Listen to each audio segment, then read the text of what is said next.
waikao leso juu ya vichwa vya kila kimo, ili wawinde roho za watu. Je, mtaziwinda roho za watu wangu?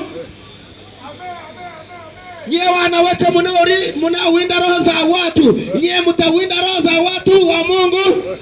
Unaweza angalau wa kutengeneza nywele umoja. Wewe mwanaume unaoenda katika njia za kifirimasoni, una uwezo wa kuumba angalau kalima kidole.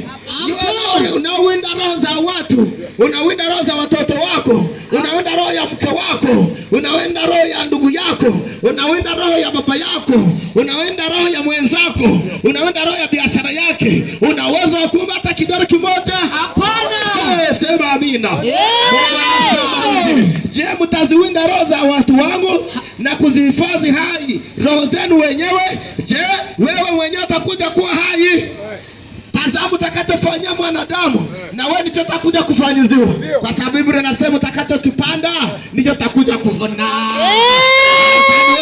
Kani wewe unaroga, na watakuja kuroga. Ukiua kwa upanga, na watakuroga kwa upanga. Ukichoma nyumba ya mwenzako, na wewe kwako wataichoma.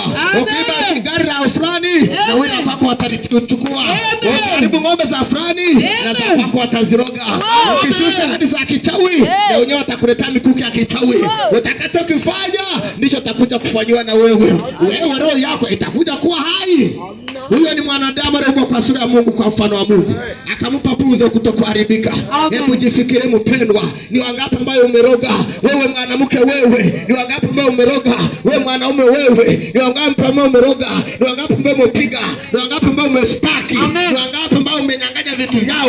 Ni wangapi ambao umezulumu? Ni wangapi ambao kwa kweli, ni wangapi ambao kwa kweli umesengenya? Unaongea uongo. Jifikirie ndani ya moyo wako, ni wangapi? Haleluya. Amen. Naona hapa nasema hivi. Mstari 19. Nanyi mmenihasi. Nanyi mmenihasi kati ya watu wangu kwa ajili ya makonzi ya shairi na vipande vya mkate. Yaani wanatumikia mkate. Amen. Wanaua watu kwa ajili ya vyakula. Wanaua watu kwa ajili ya vyakula. Sio kwa ajili ya wanaishi. Ni kwa ajili ya mikate. Ni kwa ajili ya mambo ya pesa. Hawaui mtu kwa ajili ya kingine. Wanapo mwanadamu utapomzidi kitu, anataka kuwa uishapo, yeye mwenyewe baki. Wewe unataka kuwa wengine, wewe utabaki.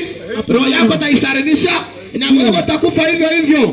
Utakavyochukua hukumu, na wewe utakuja kuhukumiwa hivyo hivyo mara mbili. Wewe hata kufanya mikate. Naona anasema hivi. Anasema 19. Amen. 19 ni hiyo popo tu. Kwa ajili ya makonzi ya shairi na vipande vya mikate, ili kuziua roho za watu ambao haiwapasi kufa, na kuzihifadhi roho za watu ambao hakuwapasa kuwa hai, kwa kuambia uongo watu wangu wazisikilizayo uongo. Wanadamu naongea uongo, wanadamu naongea kuanzia leo uongo. Wajue kwamba wewe na Mungu hamtaweza kuelewana. Lakini kwa siku ya leo nasikia kuna upeo mkubwa sana. Nasikia kuna mafuta leo. Wewe ambaye umesikia neno la Mungu, hiyo roho ya uongo nenda ukatika.